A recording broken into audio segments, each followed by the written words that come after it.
So, it's 3 o'clock on Sunday, October the 20th. Alledria Hurt is my special guest today. How are you doing, Allie? I'm good. How are you? Good. Thank you so much for being here today, and I hope everything is going well on the horror side of life for you. You're a horror writer and a fantasy writer, right? Yeah. Can you tell us a little bit about yourself for the audience? Because you've been on the show before, but you got some new stuff going on too. Well, let's see. I am a horror writer and fantasy writer I've been publishing as a self-published author since 2014.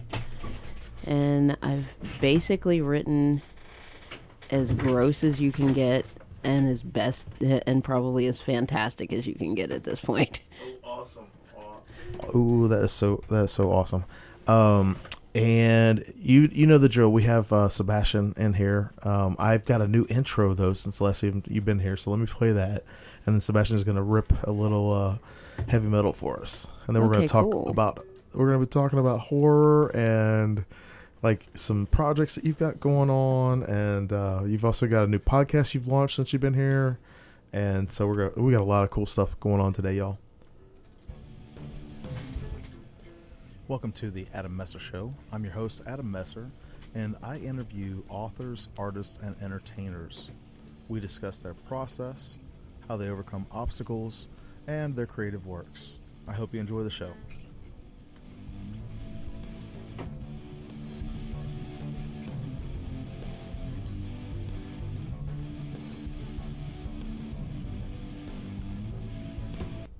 You've been listening. All right, Sebastian, do you mind taking it away for us?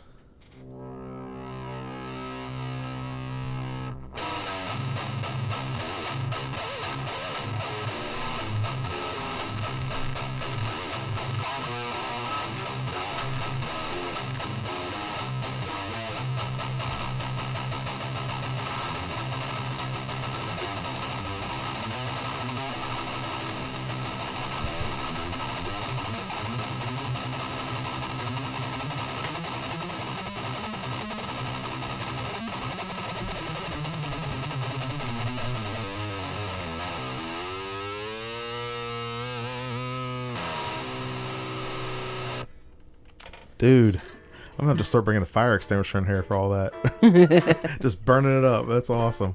Yeah. So, Allie, you have been doing a lot of stuff. Oh, by the way, I have met John Hartness through Facebook. And it's so strange because Rachel Brune was on the show. Yes.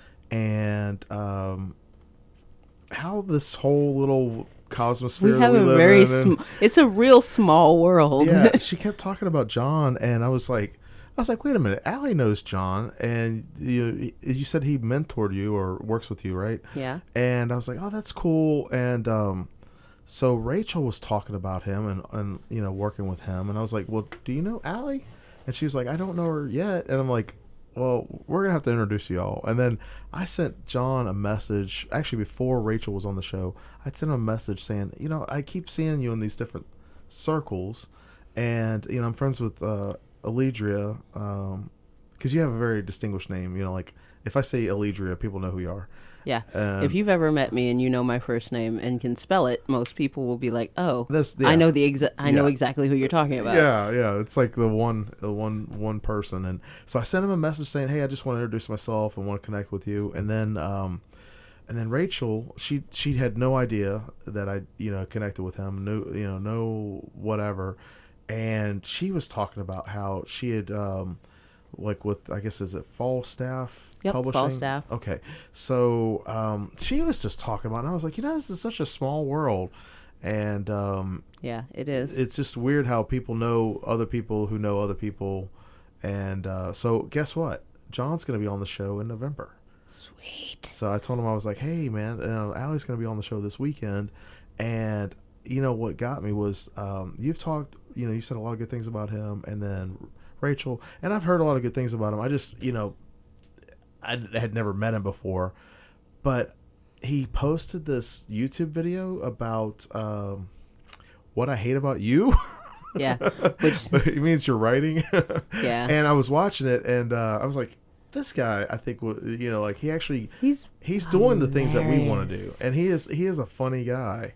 So I just want to share that with you. That Yeah, John is my primary editor at Falstaff Books for my Broken Cities novella called A Doll's Life, which is supposed to be coming out sometime in the next 6 months. oh wow, Yeah, very cool. It's my first sort of traditionally published work because it is through a Falstaff. publisher. Yeah, Whereas mostly I publish most of my own work myself. yeah.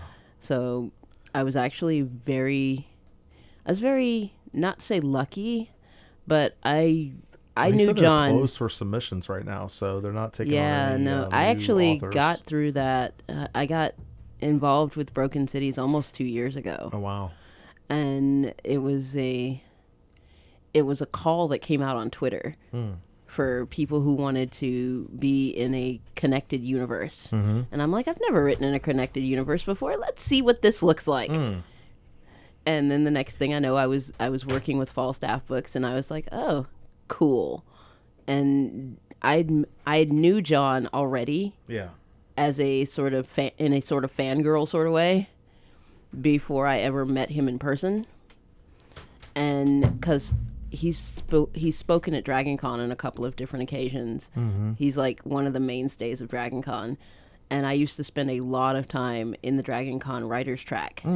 So I would get to see him, and I was a part of magicalwords.net, which was a writer's website for those who were aspiring. And so I would see his posts, and then I finally met him in person, and he kind of went, "Hey, you person, please join us." And I was cool. like, "Oh, you mean I'm good enough to join you guys?" And he's like, there is no gate, there's no bar. Come here. Oh gosh, that's so funny. Yeah, I really liked what I was listening to, and I thought for sure that like the audience that we have with this show, I talk with authors and artists, entertainers, actors, writers, musicians, creative folks that are like trying to do their thing. John is doing his thing, and a lot of us want to do the same thing, and we're doing the same thing just on a different level. Yeah. And so I thought I wanted to share that good news with you. Yeah. I look forward to hearing this one. Yeah. So what else is new with you with your projects? You've got a new book that just came out, right? Yeah, I just finished The Flights of Near Book 2, which is called Rescue at Parmleer, and that is the second in a 3-novella trilogy featuring an angelic character inside of a steampunk world. She's dealing with an airship captain who's a mute, and she has a sort of love interest. His name is Gwaine. I literally did Gwaine in the Green Knight because I can. Hold on 1 second. I need some new. Yeah, my headset is just acting up. I can't, it's so weird. So I'm going to have to change up my headset. But tell me more about the series that you got going on, because you put it out. Actually, I picked up the book. I have not been able to read it yet. It's on my reading list, but I did pick up the ebook. Which one? The Flights of Near? I think it was Flights of Near, the one with the girl and the compass. Yeah, the girl and the girl in the gears on the front. That's The Yeah. Rescue at Parmleer. That's book 2. Yeah, I picked that up, and my apologies, everybody. I'm trying to. This headset that I was using, it's not working too well, so I'm gonna switch it over. That is one of the cool things about community radio, is like you're doing this all on air right there. Mm-hmm. Got it? Yeah, that's a little better, not much. Hold on 1 second here.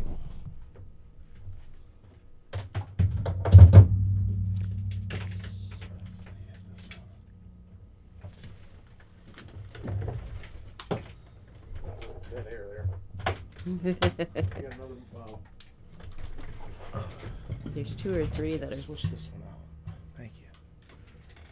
This one. There's this.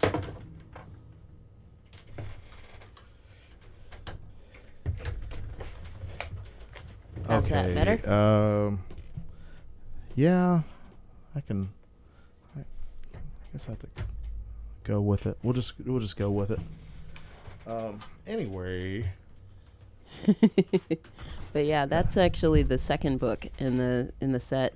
Yeah. And it's this. It follows Near. Her name is Near. Okay. And she's going through these adventures. She starts out with Harry, and her friend Harry is an airship captain who is like, we're gonna go on an adventure, and she's like, okay, let's go on an adventure, because Harry's always good for an adventure, and Near is trying to get away from what she's doing currently. Yeah.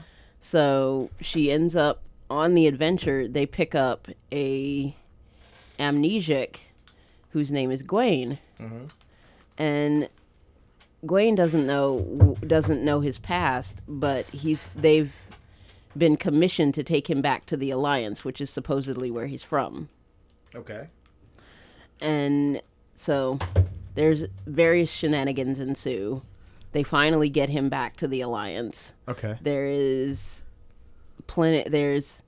they think he's going off to a better life, and then you start book 2 with he's been accused of treason.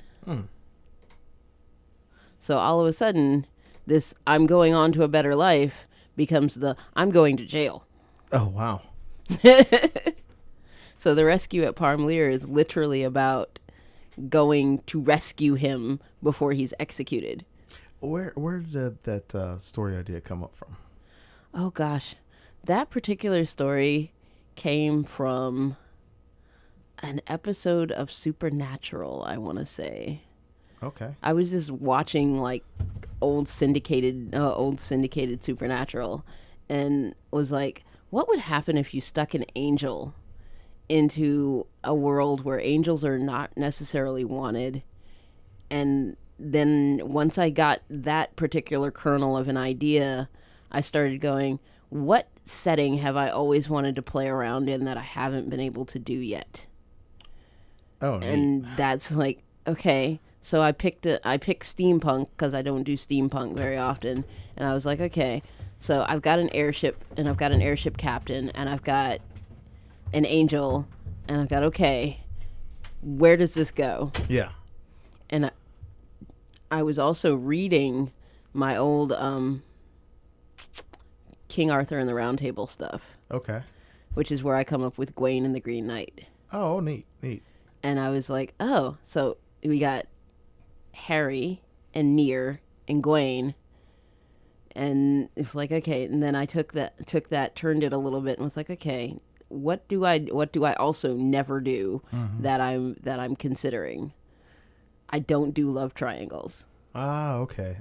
So I've got this sort of like pseudo love triangle going on here. Yeah. And then I'm following it along. And now I'm writing the third installment, which is called Rebellion in Iraq. Oh, neat. And so I've got that one to finish, because I'm trying to finish it before NaNoWriMo starts.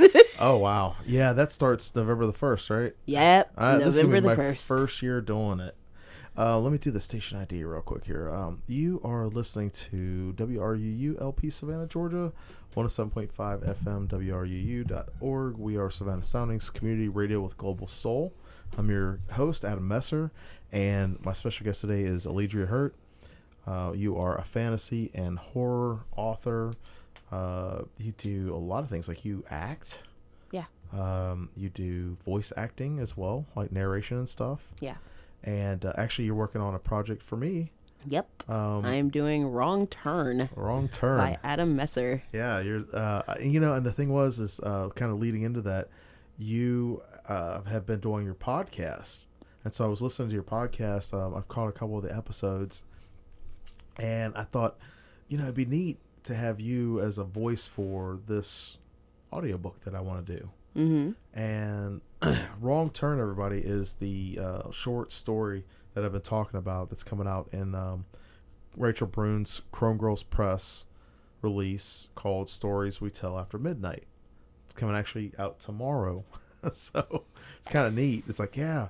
But the contract that I have with her, it gives her exclusive publishing digital and print for the first 6 months. Mm-hmm. But I told her, I said, well, I really want to do an audiobook, so I'm going to do an audiobook on it as Wrong Turn. So it's going to be a separate audiobook.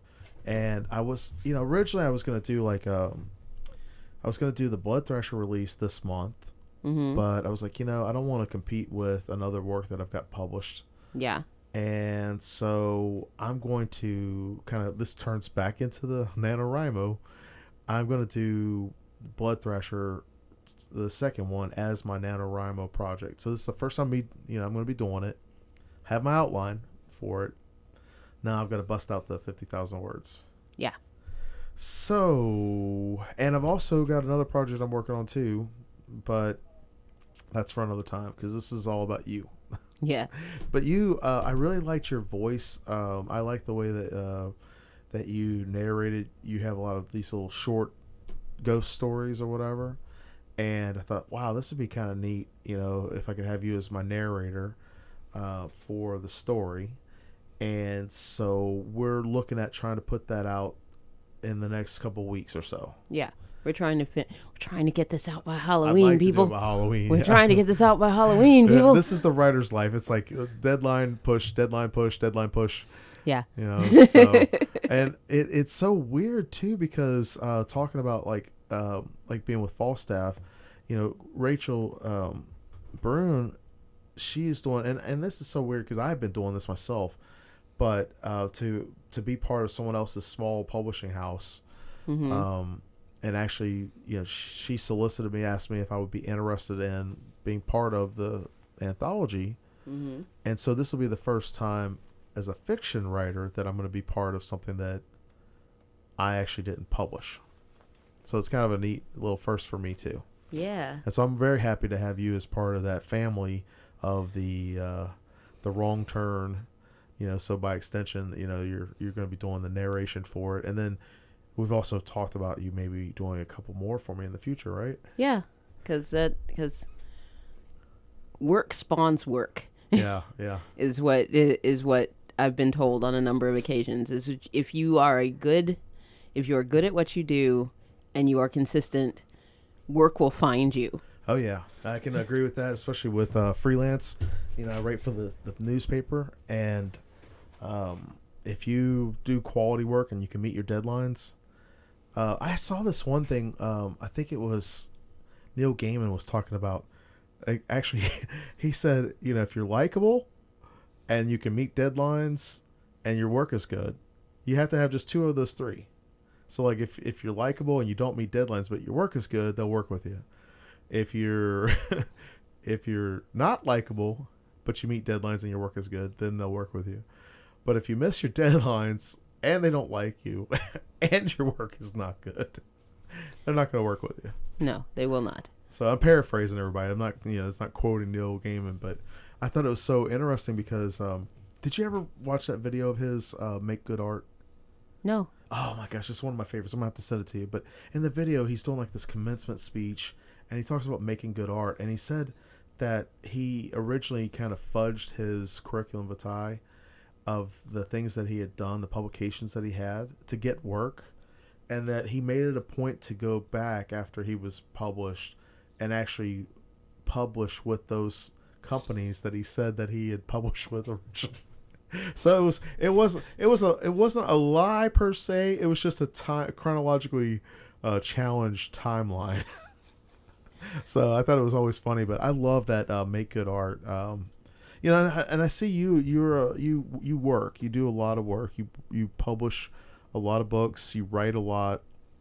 And I know sometimes, like, we're in this little writing group, everybody, and sometimes you'll talk about like, oh yeah, I did like 5,000 word story today. Yeah. Just like out of nowhere. Yeah. And I'm like, wow, this is so cool. And I'm sitting there struggling to get 500 words. Yeah. And I'm like, and then there's other days where I just belt out the words. Like yesterday, I was working on this new project, and I was using my phone with Scrivener, and I was using the dictation thing. Mm-hmm. And it was maybe 500 or 600 words for that little writing session. Yeah. And so that's one of the things I've enjoyed working with you in the writing group. just being like, actually, this is the first time I've been part of a writing group with you and Rebecca Hamrick. And it's neat because it's kind of, like I met John, because like I didn't know, I mean, like it wasn't the same thing. Like you didn't introduce me per se, but you talked, you said a lot of nice things about him. Rachel said a lot of nice things about him. And I was like, And Bobby Nash, who was also a friend of his. Yeah, I had known Bobby for a while Yeah. before with the Quill. And it's just such a crazy small little world of things. And, but it was just one of those things where I probably would not have approached John if it hadn't been for you talking with him about it.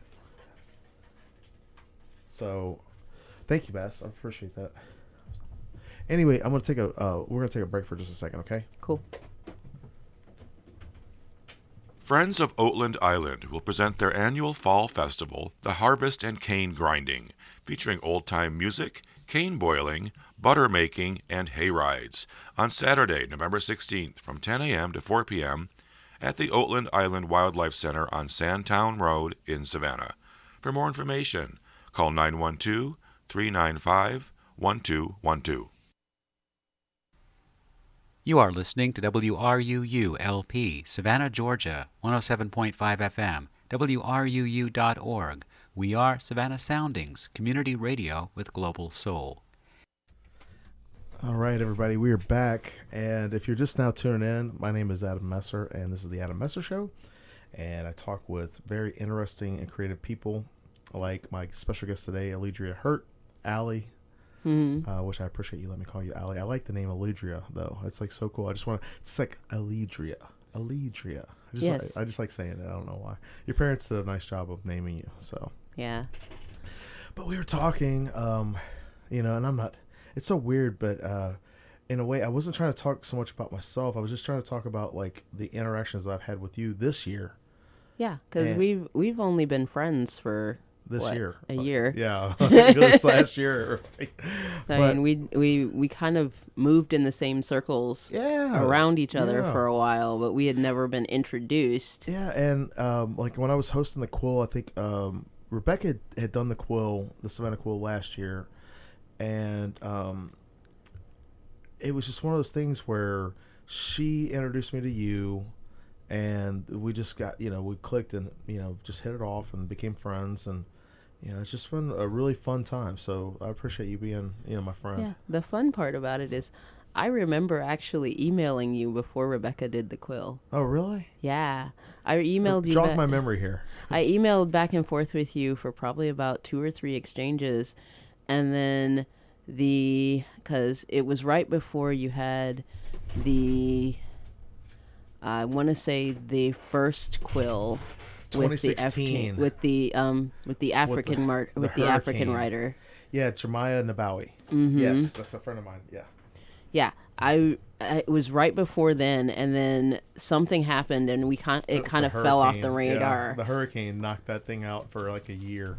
Yeah, so I was like, it kind of fell off, and I was like, okay, well, I wasn't gonna worry about it because I was like, all opportunities, if they are meant to be, come back around. Yeah. So when Rebecca mentioned that she was doing Savannah Quill to me, I was like, oh, I remember that. Yeah. Let me go back and see if I can see if, I still have my correspondence with you. And then I looked up and I was like, oh, okay, yeah, I remember this. Because it made cool. sense. It made sense to me, and then she introduced us to each other as an actual face. So I had a face to put with the name. It's so crazy because I had like the first year I had like over 50 authors that I was dealing with, and then the second year I had 25. I cut it in half, and I had 25 and 25 vendors. So that is so cool. I actually had forgotten all about that.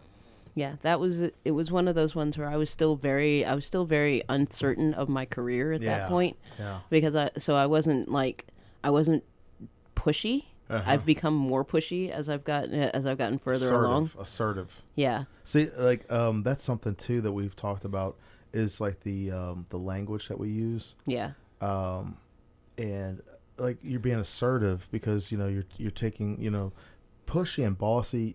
It's like the same kind of thing, right? Mm-hmm. But you're being more assertive. You know, Yeah. you're not being pushy because push is negative. You're actually just being more assertive and taking more control over your career, right? Yeah, and I'm just basically going, okay, I want to know this person, therefore, here's how I figure out how I know this person. It's like playing the LinkedIn game. Yeah. How many people do I know that know this person Right. that I can use to talk to somebody else? Yeah, I'll straight up ask somebody for an introduction, and sometimes like it was so weird, but I don't know why. I just messaged John on Facebook, and I was like, hey, I just keep seeing you in different circles, and I just want to introduce myself. And then like a week or two later is when Rachel was on, and she was talking about him, and I sent him a message, and it was not a message then. I'm sorry. She was talking about him, and then this week, he posted some new video about the "What I Hate About You" writing thing, and he's not talking about people.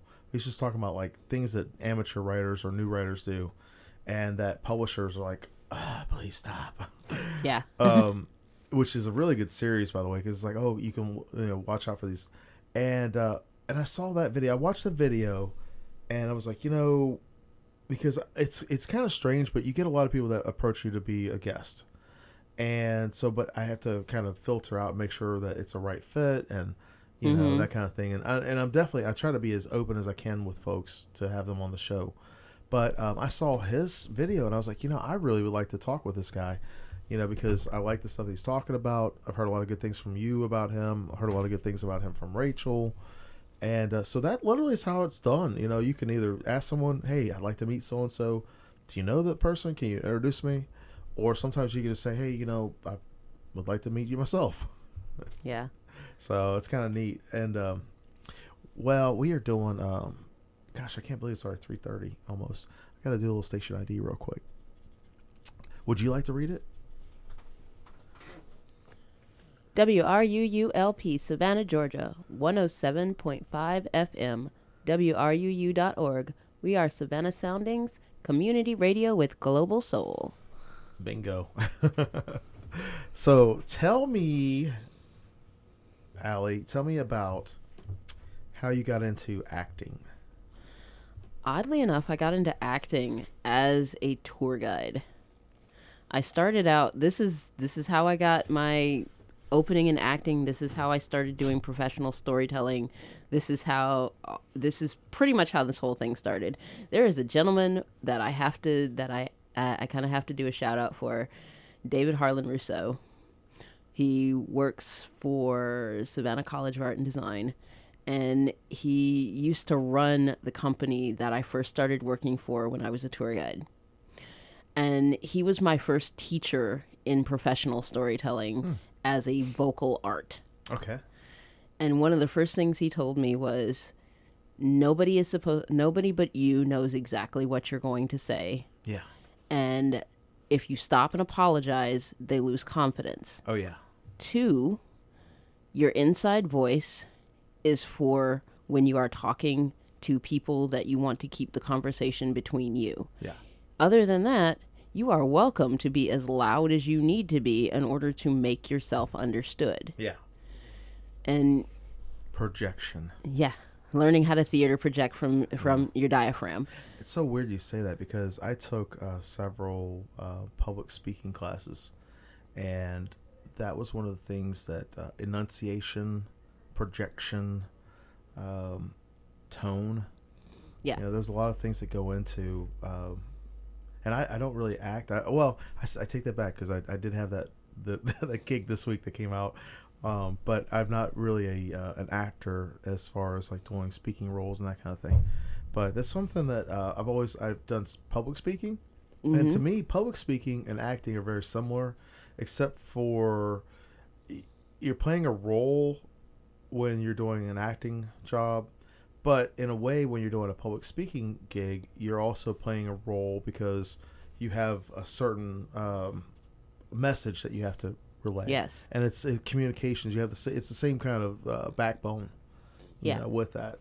And they have a lot of the same skills. It's like you have to have the ability to make yourself understood. Yeah. One of the things that I do now is I occasionally have to do accents. And if you can do an accent but they can't understand you, you are doing it wrong. Yeah, I saw something where somebody did a Scottish accent the other day, and there was a person from Scotland that did like a response video to them, and they were like, "Is this what people really think we sound like?" Yeah. So yeah, that's very important. So you play several characters, right? Yeah, for old Savannah right? Tours. Yeah. I was in Savannah Shakes. I'm still a member of Savannah Shakes. Unfortunately, I had to drop out of Macbeth for personal reasons. But before that, I played the provost in Measure for Measure. Oh wow. And that was my first on-set theater gig for Shakespeare, which made me really, really happy. I got to cross that off my bucket list. That's awesome. It was great. I've always loved Shakespeare, by the way. Yeah, it was great. I had such a good time. And the company Savannah Shakes has been very good to me.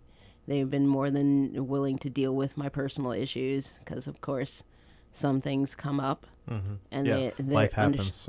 Their understanding is that the play does not supersede your personal life. Yeah, that's one of the things that we always used to say was, go take care of your family and yourself. We'll be here when you come back.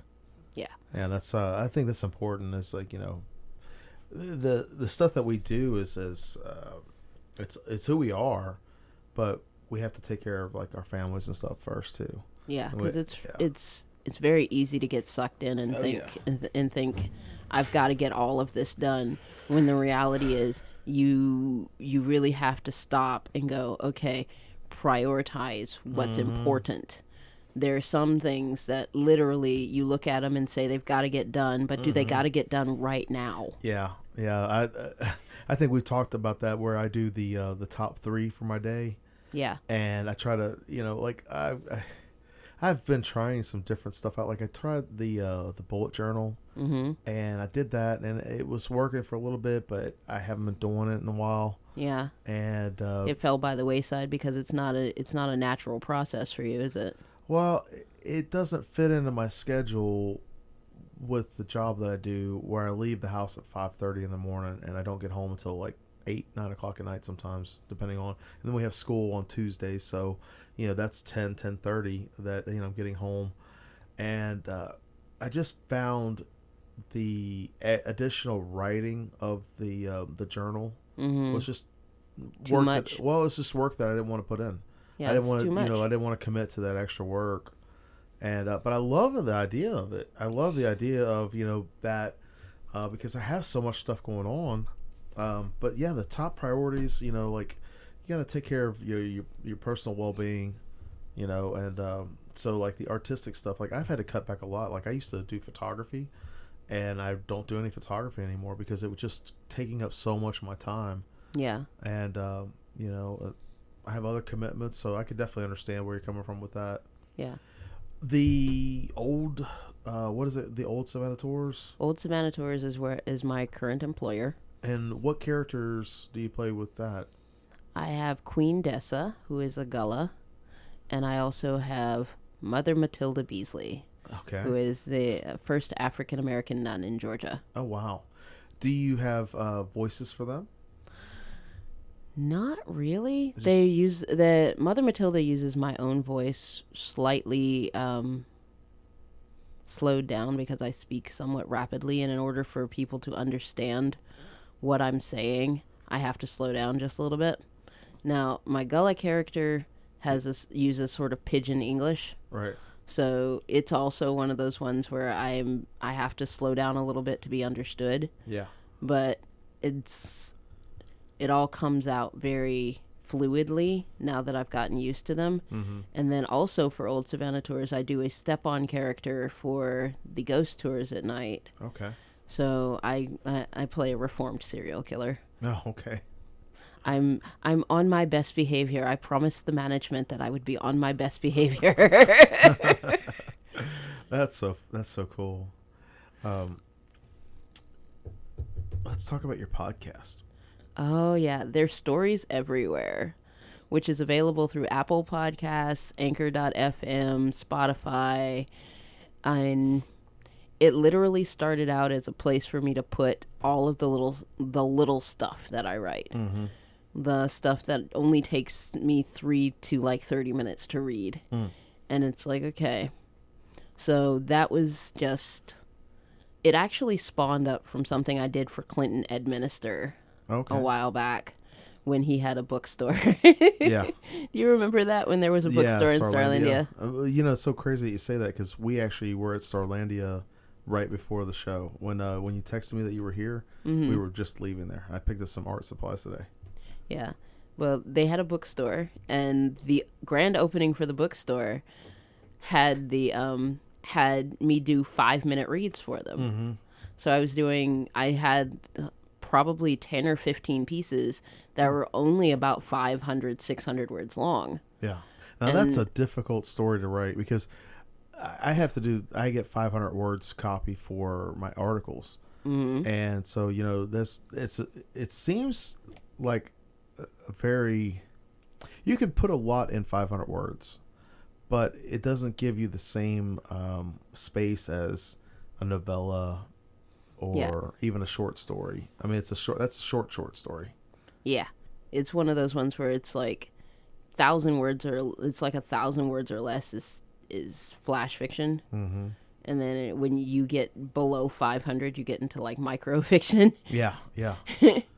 Well, you know, it's kind of strange that, not strange, but people's attention spans are fleeting. You know, if you don't capture someone's attention in the first couple of seconds, they move on, especially with social media. Yeah. And so like with that, like one of the things that I've been pushing with the author thing, Savannah Authors Expo coming up, is for the authors to send me a 2 to 3 sentence bio. Yeah. Because authors typically want to give me like 5,000 words, and I'm like, no, I don't need your Wikipedia, article. I need a blurb because it's not for me, it's for the reader. It's for the audience, and the audience members. The people that are looking at it, they're going to be like, oh well, Alledria Hurt. Oh, she's a fantasy and horror writer. She's also a historical reenactor. Mm-hmm. That kind of thing. I think that's interesting enough. I'm going to click on her link. Mm-hmm. But if I see 5,000 words in a paragraph, I'm going to get tired before I get to the end. Too long, didn't read. I mean, like, people literally will look at paragraphs, because I do it. I'm like, if I look at something and I'm like, this is way too much, I'm not going to read it. I don't have the time. Well, let's put it this way. We all have time. There's 168 hours a week, and we have the time we want to make time for. But on a day-to-day basis, the little odds and ends stuff, the filler stuff throughout the day. Skim. Yeah, I'm not going to read, I a skim page. for keywords. Yeah, I mean, I'm not reading it about Stephen King or, Paulo Coelho or those folks. I don't want to do that for somebody else. I just want to catch, what's going on.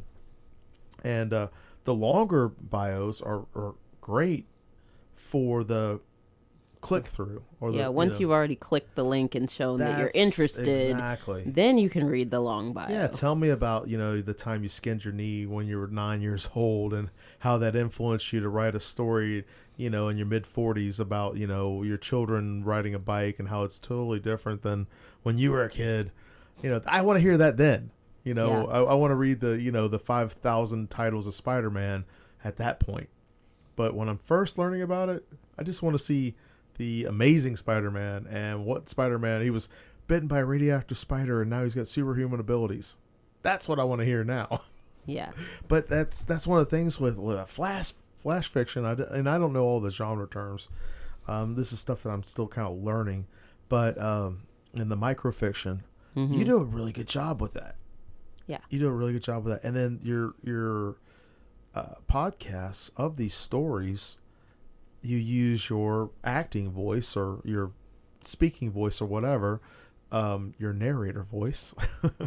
And, so you have an interesting, I guess, narration for it. Yeah. So you write the stories, you narrate them, then you self-publish them, you put them out there, and that was a big draw for me with asking you to be the narrator, because I can narrate my own story, but I was like, oh, this would be so cool if I had you do it. Mm-hmm. Especially that you write horror and you do this historical reenacting. I was like, I would like to have you do the narration for it. Yeah. So tell me, like, what inspires you for your 500-word flash or the microfiction or whatever. Well, it all depends on what I'm looking at, because I have, like, Scared of Shadows is 1,000 words long, and it is literally about a woman who realizes that there is some kind of a shadow creature stalking her. And then there's, like, That Time He Drowned, which is a sci-fi story about 2 astronauts and a failure of equipment.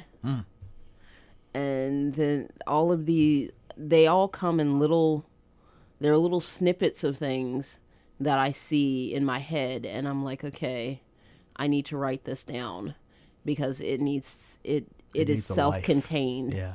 It is self-contained enough that I can write this down and it won't turn into something huge. Yeah.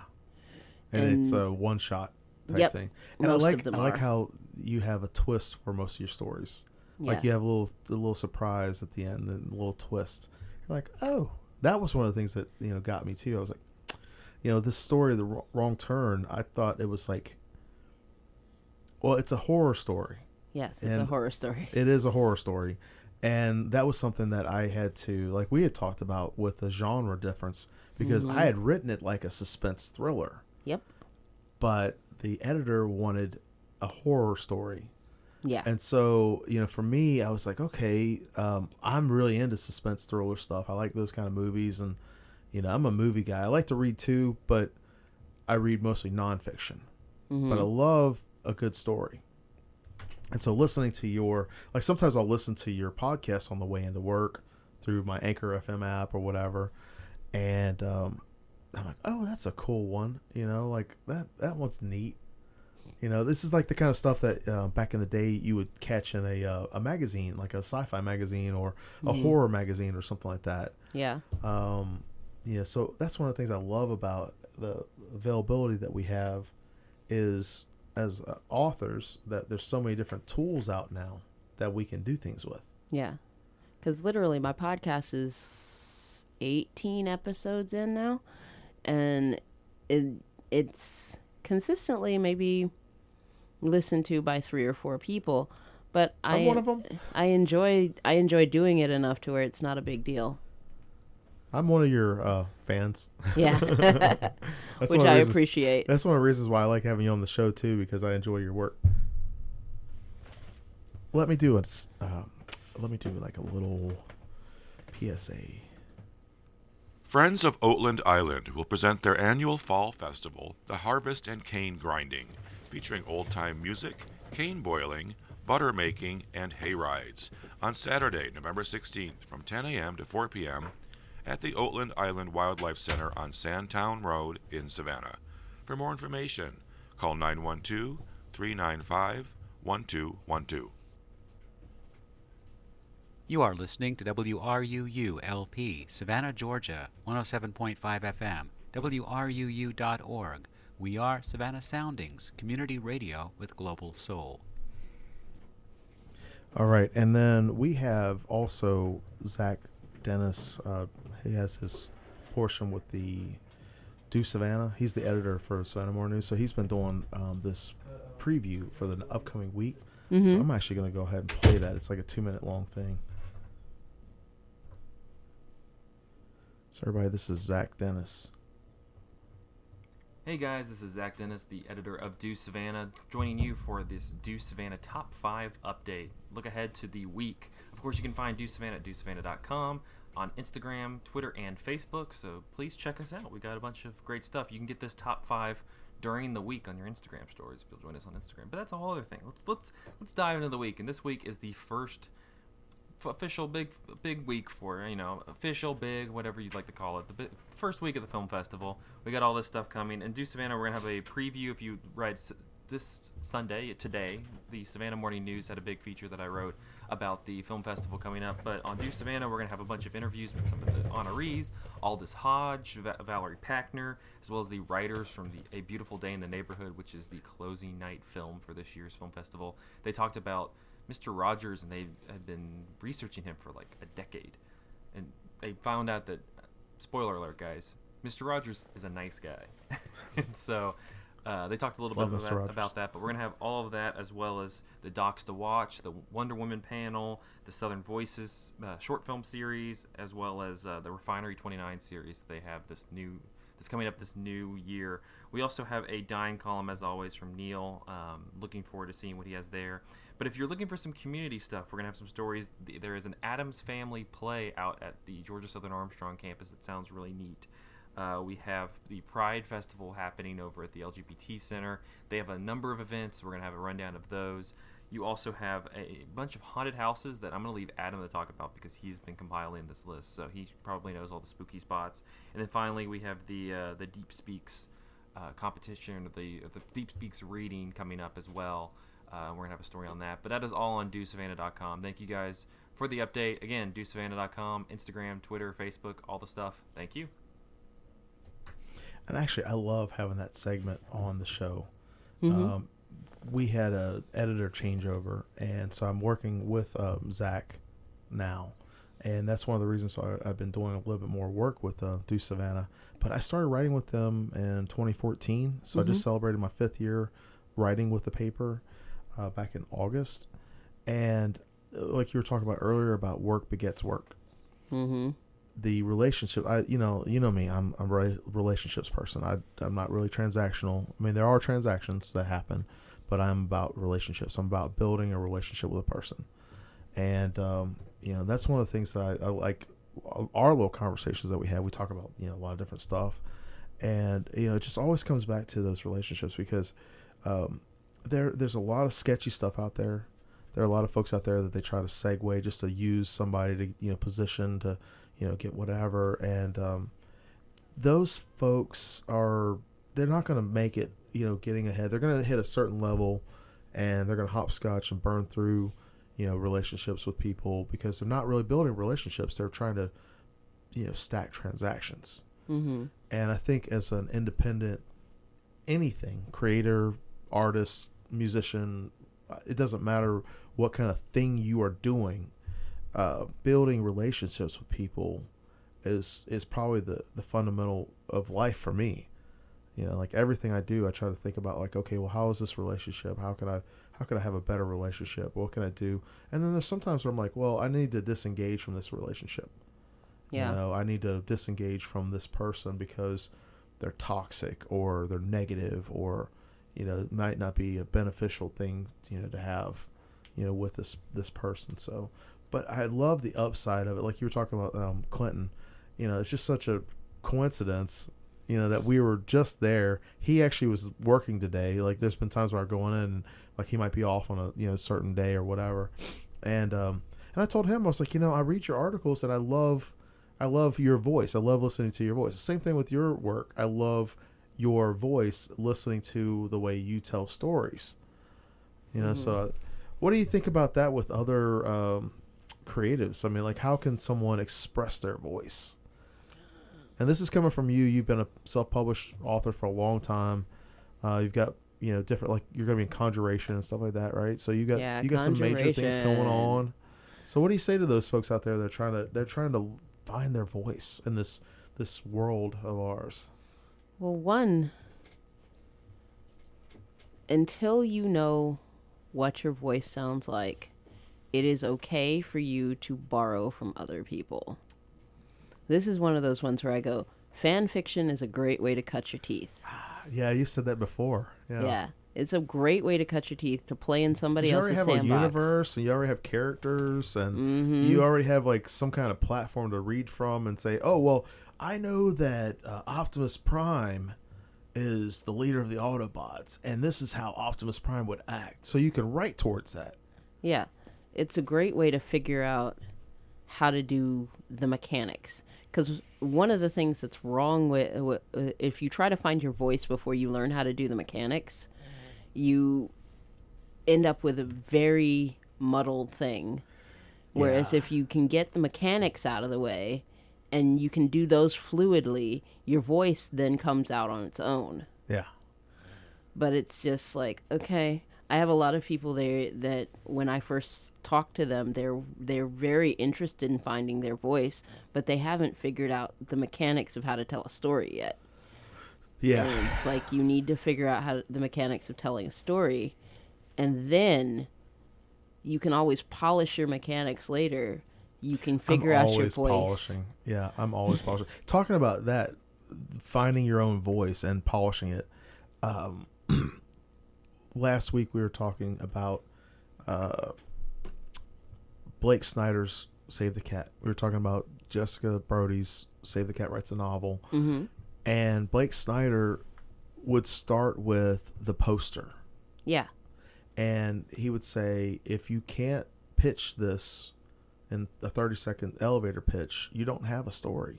No, you don't know your story well enough. You don't know it. And if you can't explain that was one of the things why, like, I push for the guests and the authors to give me a 2 to 3 sentence. Yeah. You know, I just need the nutshell.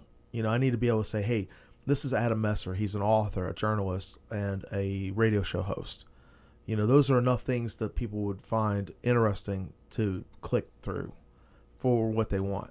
Yeah. But if I say, you know, Adam Messer, he's done photography, and, you know, he's writes, and he does this, and he's, you know, he's blah, blah, blah, blah, blah, blah, blah, blah, blah. Your eyes start glazing over. You're like, when am I going to... When am I going to get to, yeah, it's like when does this end? Yeah. So actually we only have a few minutes left. But you're going to be doing the Savannah Authors Expo as one of my special guests. Yes. November the 9th. It's going to be from 10 to 5. Can you talk about the Black Spec Fiction thing that you're going to be talking about? Well, Black Speculative Fiction Month is actually October, and what it is a celebration of fiction that is seen through the African or African American lens, so that we have what's called steampunk, or I didn't know that. Steampunk, yeah, steampunk, and sword and sorcery is also a you get sorghum and spear, you get different things, and one of the things that is, it's almost like the paradox that we used to have is that we have all of these fantastical creatures, but we have no black protagonists. Yeah. And it's like, why is this a thing that we can have elves but no black people? Oh, you know, it's so crazy because the representation, and we talked a lot about this, but that's one of the things that I felt was so important with this Authors Expo. I know that you were kind of struggling to find a venue, and I was like, I want to support your thing. I want to support what you're doing. I want you to have a stage for your thing. And so I'm so thankful that you're actually going to do that there. Mm-hmm. And, you know, I think you said you were going to look for a couple other people to come with you. Yeah. And that's going to be where people can come and talk about your well, it's not just yours, but like the voice of it and the need for it and the awesome stuff that goes along with it. Yeah. I mean, because, you know, if you look at it, there's a need for it. It's not, I mean, like you said, why are there elves but they're not any black people? Yeah. It's like, okay, that doesn't even make sense. Yeah. You know? It's like we have all of this diversity around us. It's like one of those ones where I watch television, and everything is set in this thing is set in New York, and yet there are no Latinos, there are no blacks. It's like, right. how do you have New York and you have no color? Yeah. And how do you whitewash New York? That doesn't make sense. It's like that doesn't follow. No. And yet this is presented to us as if this is what reality looks like. Yeah. And anybody who's been to New York, and I've been to New York all at once, will tell you that you will see various different colors of people. Some of them in business suits, some of them in street clothes, some of them doing whatever. It's like they're all doing their own thing, and they're all moving to their own beat. And you're just like, okay, you kind of work your way through them. and but you don't see that reflected. And that was one of the things, like, my mother teaches the 4th grade, and she's looking for specifically for books with African American protagonists that are age level appropriate for her classroom, because these children need to see people who look like them. Yeah, they need to see themselves in the stories that they're reading. Yeah. I'm a big supporter of that. You know, I mean, like, I think that that's so important that we push that. You know, we put that out there and say, hey, there's a need for it. We've got to wrap it up. I'm so sorry. Gosh, it feels like this time's just gone by quick. That's because it does. Where can people check out your stuff? If you want to find me online, you can find me at alledriahurt.com. Or if you are one of those folks who are on Twitter, it is at Our Lady of Ashes. Or you can find me on Patreon at www.patreon.com/Alledria Hurt. And everybody, you can also go to the SavannahAuthors.com webpage, and you've got your bio there. And there's a link right there as well, y'all. So Alledria is spelled ALLEDRIAHURT.com. Thank you so much, Allie, for being on the show today with me. You're welcome, Adam. All right, everybody, stay tuned, because at 4 o'clock we've got the folks that are doing the Wicked South Productions Haunted House. So the terror continues. You are listening to WRUU-LP, Savannah, Georgia.